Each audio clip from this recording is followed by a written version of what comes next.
Hello at work. Stay calm, keep hustling, and live life to the fullest.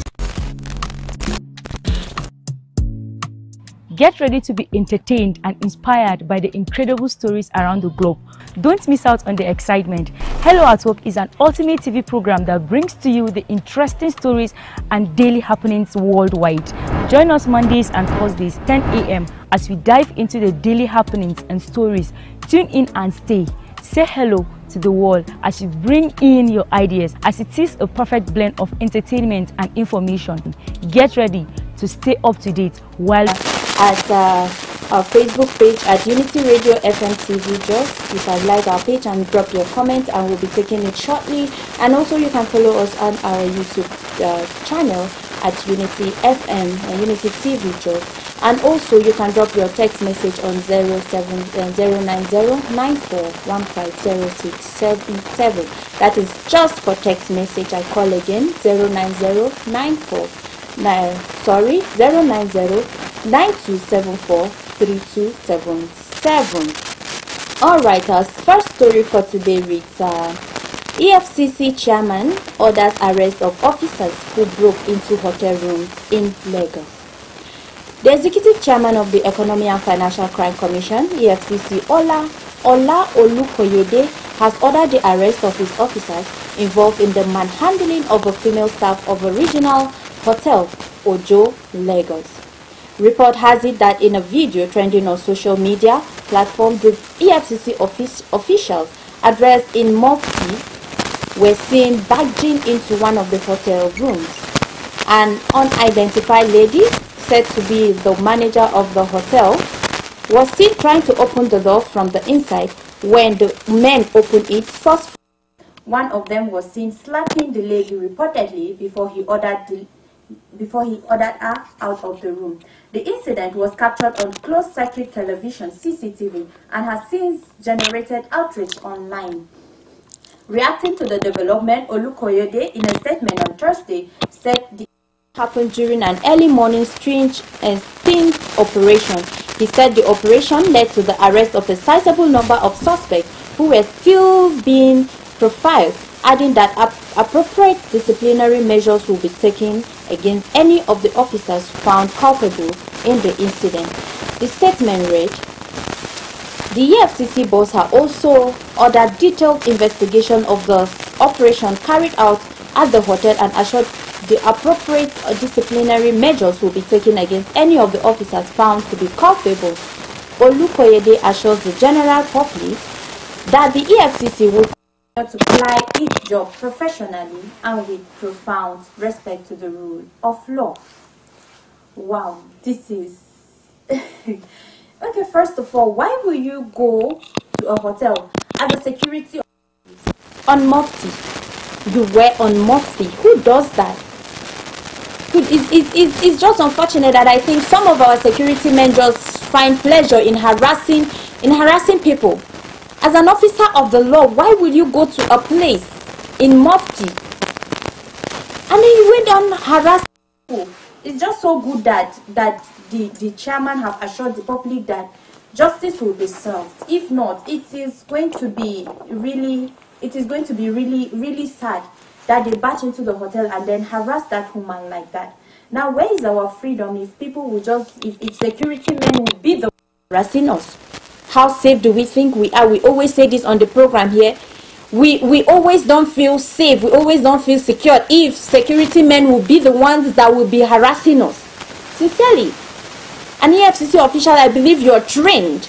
I believe you know the do's and don'ts of your office, of your job.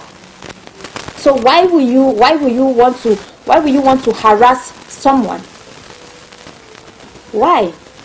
I just feel it's wrong, and I really do hope that justice is going to be served. Now thankfully there was a CCTV camera in that hotel. What if there isn't? What do you think would have happened? Of course, they might have denied it. They might have said they are not the one. If not, what is the intention of going to such a place on Mufti? Why will you even want to, as a security personnel, why will you go there on Mufti? It's just so wrong. It is so wrong. Well, thankfully, no one was hurt, and we just hope that the chairman, just as he have promised, will actually do justice, will make justice take a due course on those officers. All right, that leads us straight to our second story. Sorry, today we're going to only be taking 2 stories because we started a bit behind schedule. So the phone line will soon be open, and then you will call and leave your message. And meanwhile, you can drop your text message on the number 090-9415-0677. I call that again, 090-9415-0677, and that is strictly for text message. And then you can follow us on our Facebook page, Unity Radio FM TV Jos. You can like our page and drop your comment, or on our YouTube channel, Unity TV Jos. Now straight to our second story. Armed forces required 200 million rounds of ammunition yearly, and it will cost the government 600 billion, ministers for states defense. Oh wow, that is a whole lot of money. 600 billion. All right, let's go straight to the story that reads, the Minister of State for Defense, Mr. Bello Matawale, disclosed that the armed forces of Nigeria required 200 million rounds of ammunition annually for their operation, costing the government at least $2 per ammunition. He revealed this on Wednesday during the signing of a memorandum of understanding between the Ministry of Defense, Defense Industries Corporation of Nigeria, and the National Agency for Science and Engineering on the establishment of an ammunition production factory in Nigeria. He blamed past government for the nation's failure to achieve self-sufficiency in defense production. We have been traveling all over the world, and we see how local manufacturers are developing their countries, but Nigeria for 60 years have failed to build the institution, but have changed, I beg your pardon, will continue changing, inshallah, in code. Therefore, I make a promise to Mr. President that as far as the MOD is concerned, before the expiration of these 4 years, I assure him that DICON will be exporting its military capabilities. Wow. Wow. That is a whole lot of money. A whole lot of money. 600 billion. Now the government in the past years, according to what the Minister for Defense is saying, in the past years, that means obviously maybe it's not happening now. Well, maybe.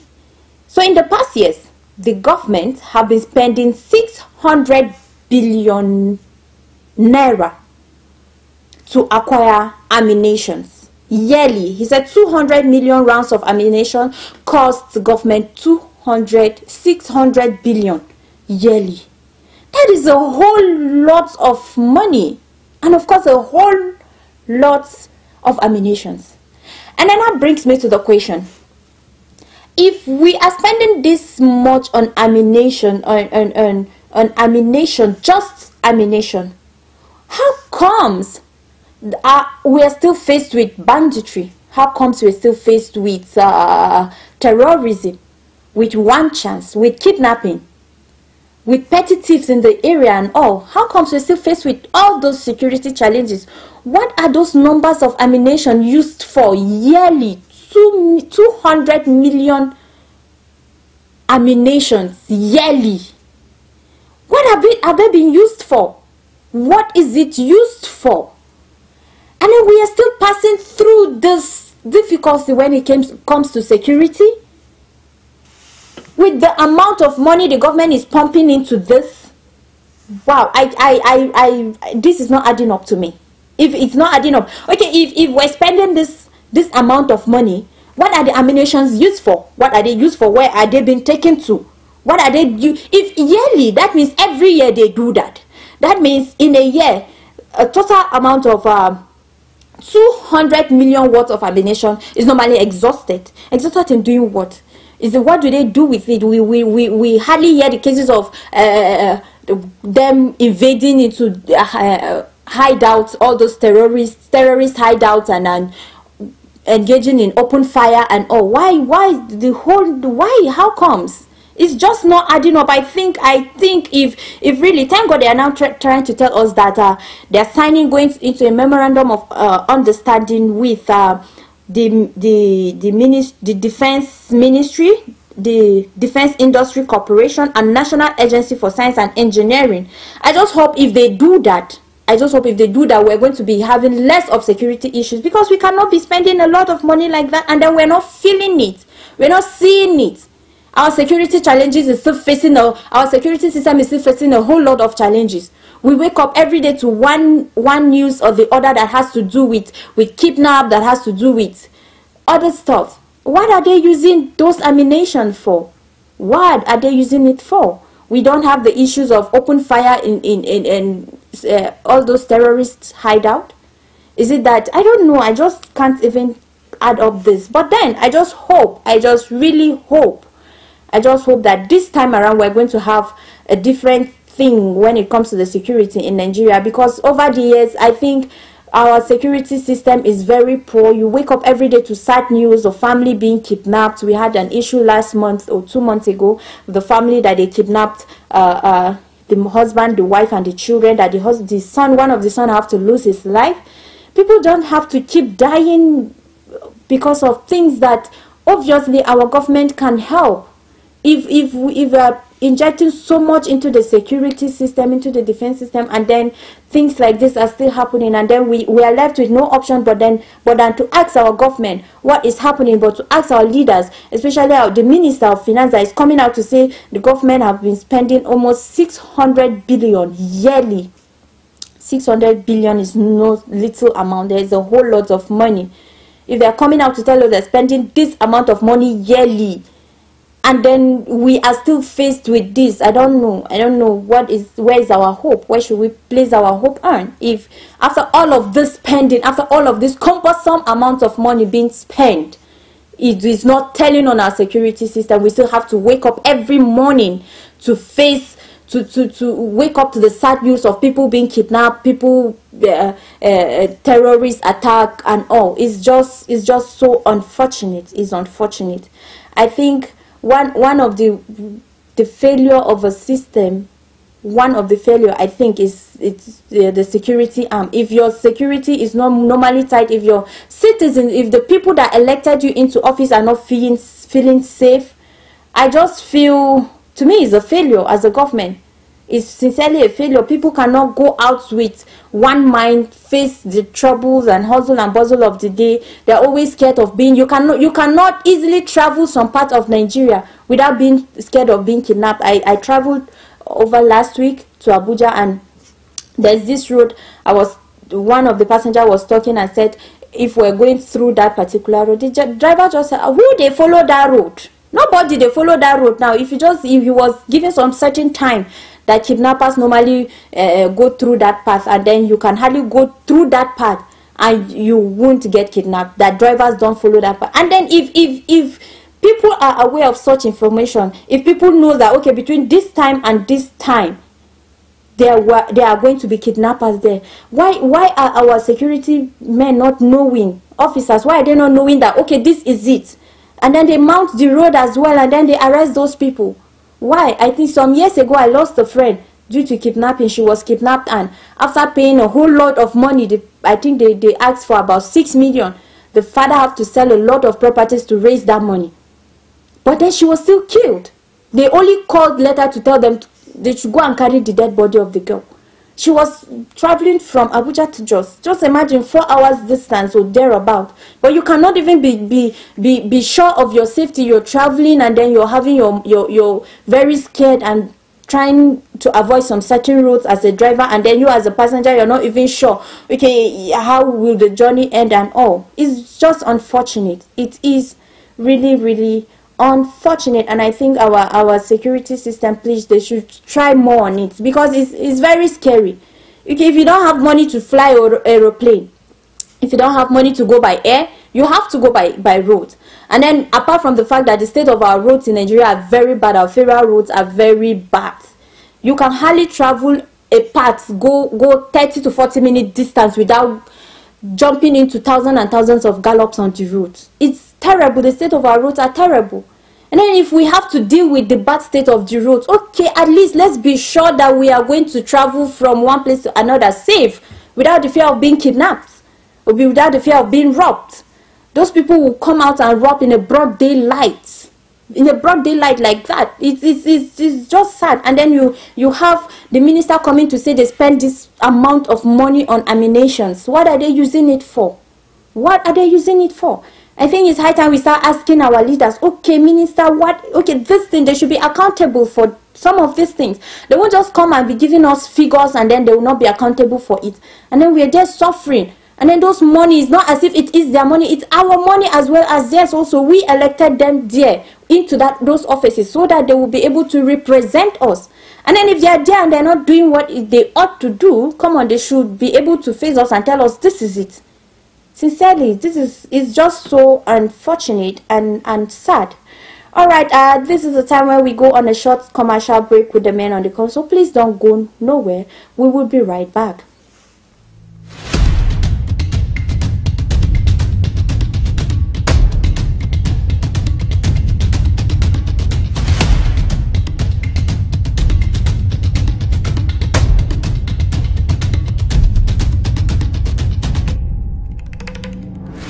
Hello at work. Stay calm, keep hustling, and live life to the fullest.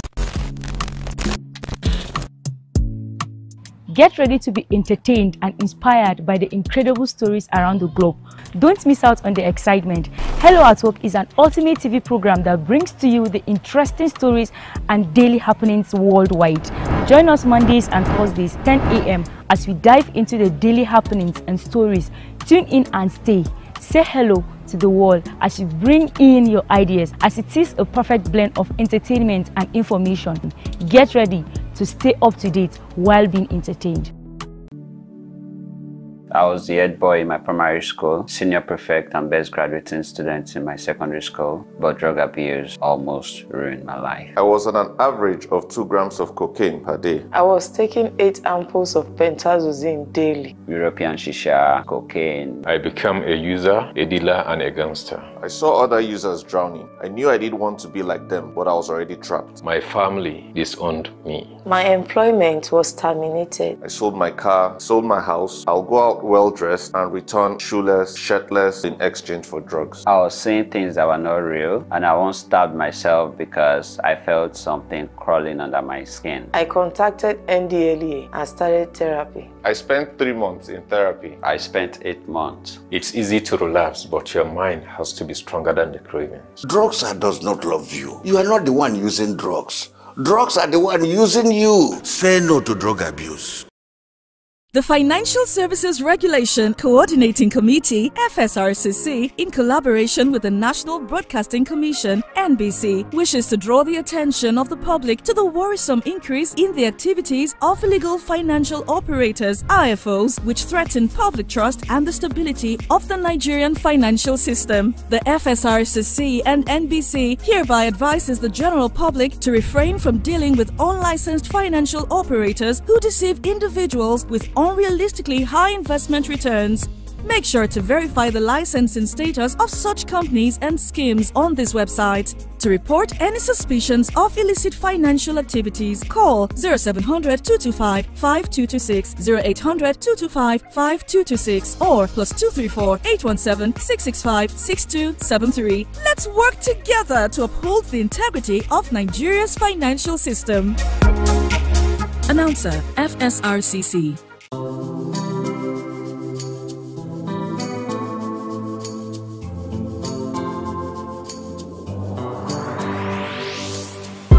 Please pay attention. It starts from the foundation. Everybody needs somebody. You turn a blind eye and care nothing less. Say it's just business, all about the money. You are so unbothered as long as they pay. Say it's just business, all about the money. You know they're on a fast lane, but you've got business to run. So you look away the other way.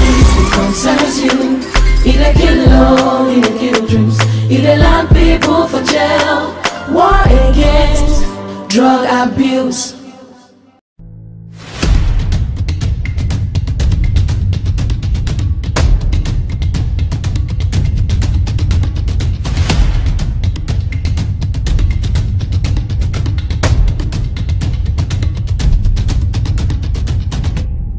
If you are just tuning in, you are on to Unity 93.3 FM, and it is Hello at Work, the program that normally comes your way on Mondays and Thursdays at 10 a.m. And on today's edition, we took our two stories, and the first story reads, EFCC chairman orders arrest of officer who broke into hotel rooms in Lagos. And then our second story reads, armed forces require 200 million rounds of ammunition yearly, and it will cost the government 600 million, Minister of State for Defense said. Now, we took those stories and I believe we did justice to that. And that will, at this point, I'm going to open our studio line. The number to call is 070-3235-3315. 070-3235-3315. You can call and say your thoughts. Please, if you call, you say your name and where you're calling from, and then you say your thought. The number to call again is 090-3235-3315. Or you can go to our Facebook page at Unity Radio /FM Just and leave your thoughts, and we read your comments on that channel. Or you follow us on our YouTube channel at Unity TV Jobs. You know, it's just on. Okay, we have our first caller. Hello, good morning. Hello, good morning, the ladies in the house. Thank you. Good morning. What's your name and where are you calling us from? So my name is Abdurrahman. I'm calling from Kadede. All right, Abdurrahman from Kadede. Please. I can hardly hear you. Please, can you speak louder so that I can hear you clear? All right, can you hear me now? Yes, I'm hearing you. Thank you very much. My name is Abdurrahman. I'm calling from Kadede. All right, Abdurrahman from Kadede, go on. You are only alone in the studio. I didn't hear your partner, Mr. Rukaya Sami Ibrahim, in the studio. Yes, Auntie Rukaya wasn't able to make it to the studio. Oh, okay. I shall accept her. Yeah, she's fine. Thank you. So indeed, there are so many challenges that we have in our country, in Nigeria. Yeah. Especially concerning the high price of food commodities or food security. So what is the benefit of government? The benefit of the government to protect life and property of the citizens of Nigeria. So all those things that they are neglected about this thing. So I hope our Nigerians should look and do something about that. So that is my take. Thank you so much for that. Thank you very much. Thank you so much, Abdurrahman. Well, that is the duty of the government is to protect the life and citizen of the nation. Hello, good morning. Good morning. Good morning. What's your name and where are you calling us from, please? Hello, can you hear me? I lost that call. Please do well to call on the number 070-3235-3315. 070-3235-3315. Hello, good morning. Hello. Okay. Hello, good morning. Hello. Hello, good morning. Can you hear me? All right. I think we're experiencing a little bit of network hitch this morning, but please, you can do well to keep your calls coming in. Hello, good morning. Hello. Oh, I just hope. Hello.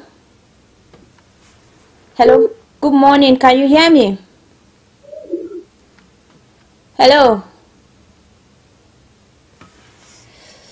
Okay. Please do well to keep your call coming on 070-3235-3315 or your text messages on the number 090-32. Hello, good morning. Oh, hello, good morning. Hello, good morning. Good morning, sir. Thank you for calling. What's your name and where are you calling us from? God continue to bless you for your good work. Amen. And you too. This Adewumi calling you from Bokiro. All right, Mr. Adewumi. Please go on. Thank you very much. Yes, sir. You see, it's quite unfortunate to see things that are happening in this nation. Yes, sir. This is lawlessness. Imagine the issue of the EFCC, someone going more. It's just like a criminal coming to attack you. You understand? Yeah. These are some of the things we are calling and telling our security personnel. They must be up and doing in everything they are doing. You understand? Yes, sir. And on the other hand, if people who know the law will continue to violate the law like this, then are we not in trouble? We're in serious trouble. And on the other hand, I want to speak on the issue of insecurity. You see, we must see, our leaders must have the political will to end this insecurity in this nation. At first, you see that Muhammad Buhari came on board, and it was because of the issue of insecurity that a lot of people no longer voted for the PDP. And they promised to end insecurity in 6 months. So what have we gotten? For God's sake, what have we gotten? We see continuation of insecurity. When Muhammad Buhari even left, we only have Boko Haram. It's now metamorphosed into banditry, kidnapping, and Kulus and every other criminal element coming on board. This is causing a lot of harm to us in this nation for God's sake. These are some of the policies that we're supposed to see a big part in the House of Assembly. People to carry the national anthem. They're supposed to pass this to end this insecurity. I think this issue of insecurity will come to an end. Let me cut this short. See, if our leaders will not stop to close their eyes against this issue of insecurity, if you continue to call food inflation, food insecurity, your farmers can no longer go to farm. If you say you are not even going to travel to others, before you see Nigerians travel plus those to Lagos, you have to go and hold it. Oh no, you are afraid of kidnappers, you are afraid of bandits. So where are we going? Where are we going? So the government must have to end this issue. Honestly speaking, that's just my major criticism. If they did not end insecurity, not as that man from Kadaji said, the government that cannot provide security for citizens is state government. Yeah. No matter what security you have provided, no matter what infrastructure you have still installing. If you think proper infrastructure and there is no who are going to benefit from it. So our government must put in more effort. We have the super to carry, we feel abandoned. We use millions and millions of naira to buy ammunition. It's not easy.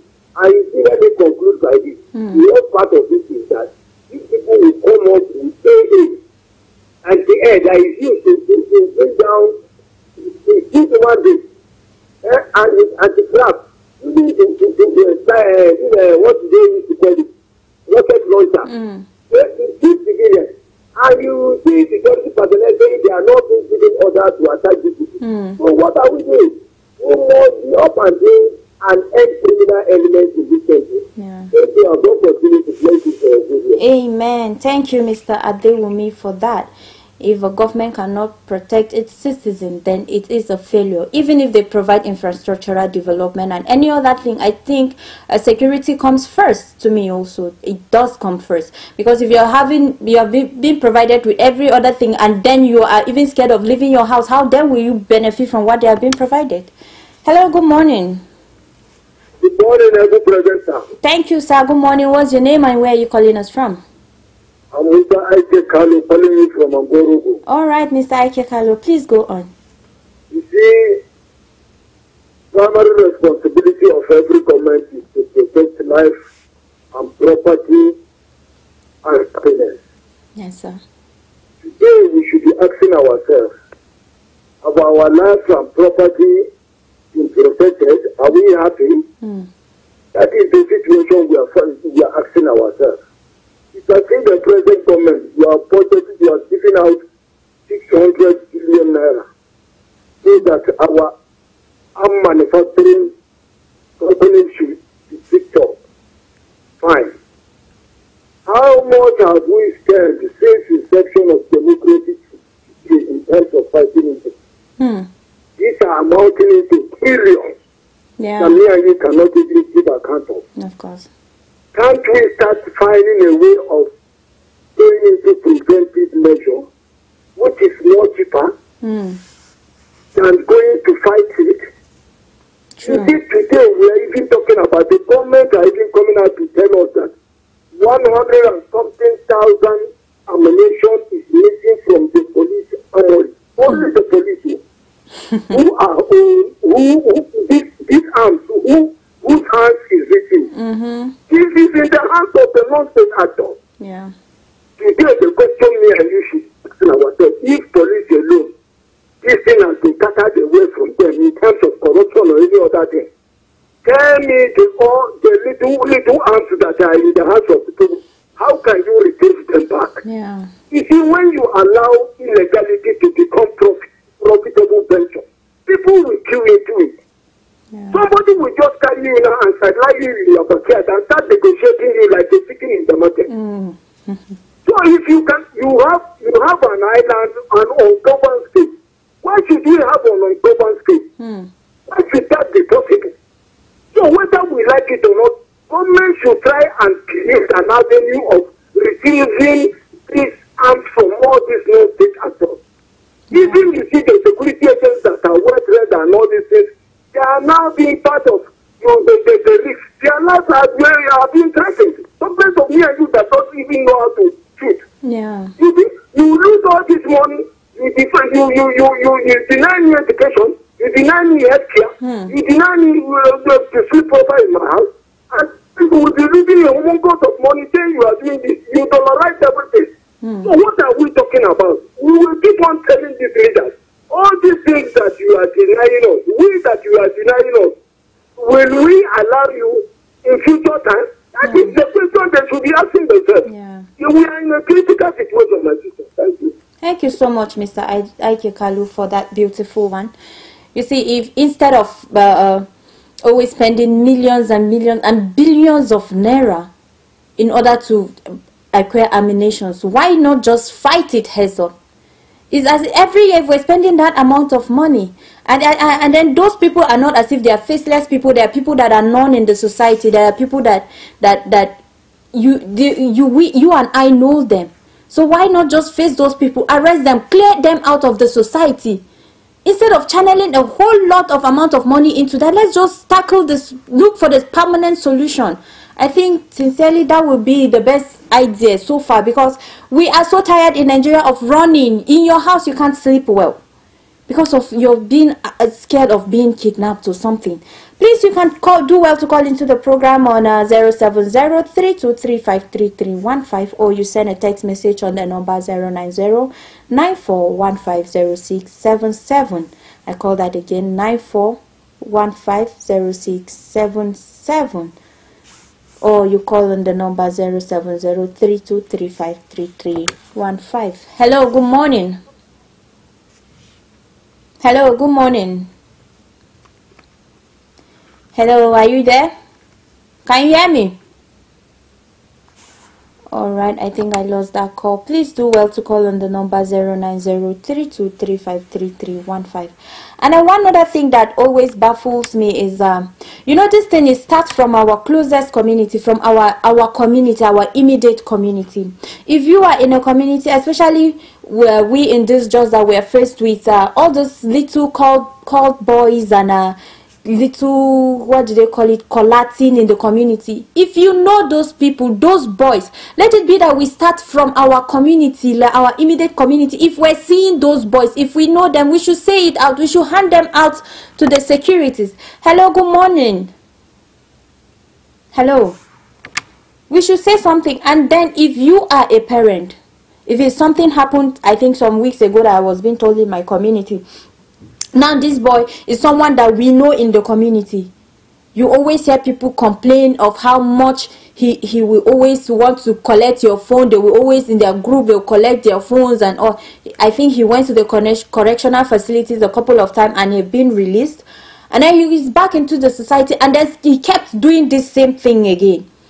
And one of the days when the parents were confronted, and people were like, we this time around we're going to catch this boy, we're going to handle him ourselves if people want. And then they said it's not only their boy, and then why are the people in the community facing them?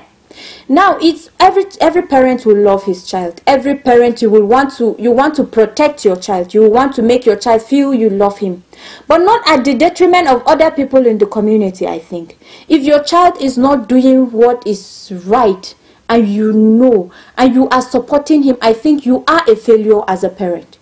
Sincerely, you are a failure as a parent. You cannot see your child doing what is wrong, and then you keep on hiding your child, and then you keep on support, even if you didn't come out head straight to tell him, son, this thing you're doing, I am supporting you. But for the fact that you're hiding him, for the fact that you're defending him when people are talking, you're defending your child, that means you're indirectly telling the person you're supporting him, and that is wrong. If we cannot, even in our immediate, we're talking about our community, our angwa that once in a while you just stroll out of your house to want to buy something. Now if you want to stroll out, you have to leave your phone in the house because you're scared of someone stopping you and telling you to it's your phone, but you see yourself giving the person and even thanking the person because they're holding one weapon or the other, and then you on the other side, you are just there. And then we can't even happily walk in our communities, and we know these people, and we are hiding them. Sincerely, we are not doing ourselves good. If you see something, say something. The security men will always say, even to protect yourself. If you know these people, say it. And then sincerely, as a parent, I will say it again. If your child is into that, nobody is crucifying you. In fact, as people will always say, you give birth to a child, but you didn't give birth to his character. It's just the child and then what he grows out to be. Most at times, it's not necessarily, it doesn't necessarily have to do with your teaching as a parent. Sometimes we have societal influence, we have peer pressure, we have community influence. At times, the children just decide to be what they want to be. And you have little or at times no even say about that. Some of the children, you hear them talking at their parent, pointing hands, and even going as far as raising their parent. If you have such a child, you talk out. You say, this is my child. I remember some years ago, my immediate elder brother, when we were still in school, we were in secondary school, my elder brother went into gambling. He will always want to go and play gamble with older men. My father went, picked him himself, took him to the police station. He arrested him. He told the police, keep them. My brother stayed there for 1 whole week. Yes, he stayed there. We always carry food to him in the morning, in the afternoon, and the evening. He stayed there for 1 week. And after, at the end of 1 week, my father went and paid to bail him. It is his son. He didn't do that out of hatred for him. But you know, there are some extent you want to go as a parent to correct your child. You have to just try, in as much as you feel. At that point, I wouldn't say my father was proud doing that. I wouldn't say my father would say, yes, my son is being disrespectful, and then this is me disciplining him. It's a thing of disgrace for a parent to see his child being disrespectful. But then if it gotten to a point where you know that this child is going out of hand, and then you have to call him back to order, any measures you will take, any measure you know that it's possible you could take it. Take it. At that point, my father will always call us to say, my child, if you say you will choose to become a nuisance in the society, I myself will arrest you and take you to the police. If it gets to a point that you need to be shot by the firing squad, he said he will collect the gun himself and shoot you to death because you will never come and be a disgrace. He better be a father that killed his child with his hand because his child is trying to be a nuisance to the society than him being a father to someone that is a killer, an armed robber, or a kidnapper, or something more worse. He will always tell us that. And growing up, sincerely, I see that working for my father. Because when we were growing up, you see children in the community, everybody deciding what. In fact, I don't know, the settlement then, man, it's something else. But then when I grew to see the way my brothers turn out to be today, I would just smile and tell myself that man really did a good job. Now, if you are having a child that is deliberately wanting to be stubborn, you have to be deliberate about it, because it starts from that level. It starts from the community. They start by collecting people's phone. At the end of the day, when they feel they have collected enough phone, or they feel at this point the phone is not even meeting their needs, that's not what they need more. Before you know it, they are escalating. They are going out of the community, going mounting roadblocks on the major roads and becoming terrorists and armed robbers. And that is what our face. Those people that are kidnappers today, they didn't just start overnight. They didn't just wake up and say that we want to start.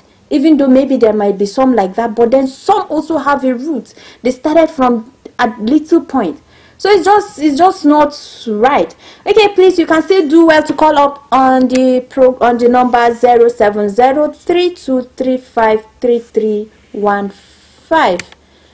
Hello, good morning. Hello, good morning. Good morning, sir. What's your name and where are you calling us from?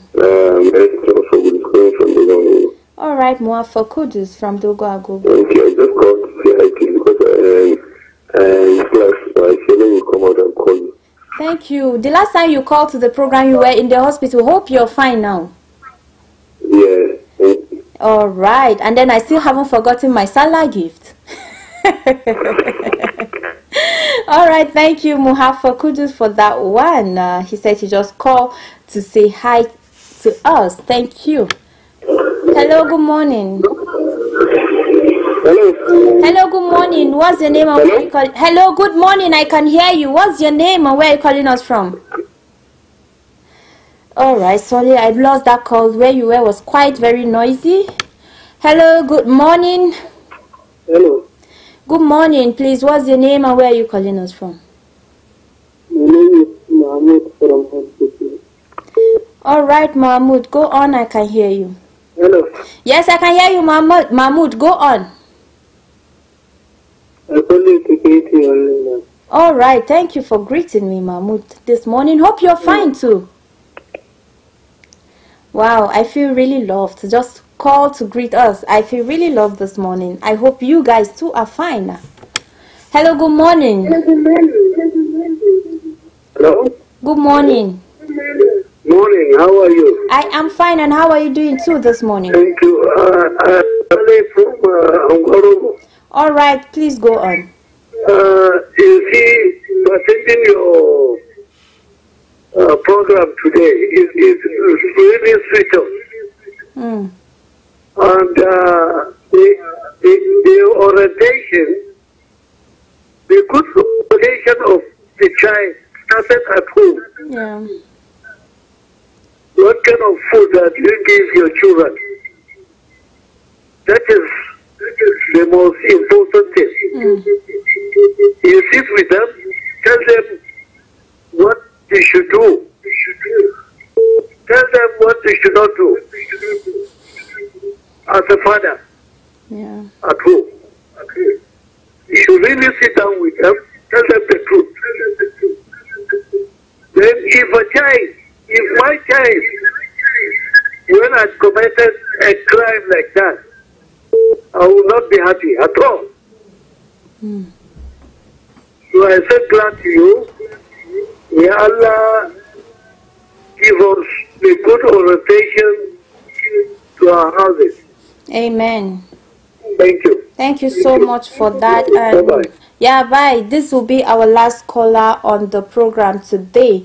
And we have a text message here that reads, good morning, ladies in the studio. Well, today I am alone, but thank you for that. I am Usman Ismail Abba. There is nothing we can do to this politician. But if they take us to the world, Abuja will not carry us, okay? Well, I hope it not get to that point. Well, thank you for always keeping it a date with us. This is the point where I draw the curtain on the program.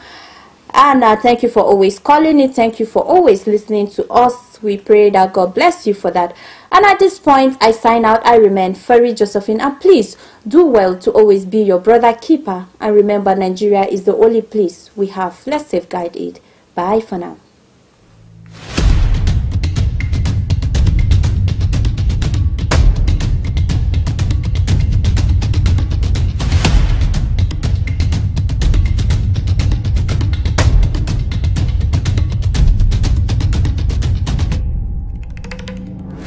Hello at work. Stay calm, keep hustling, and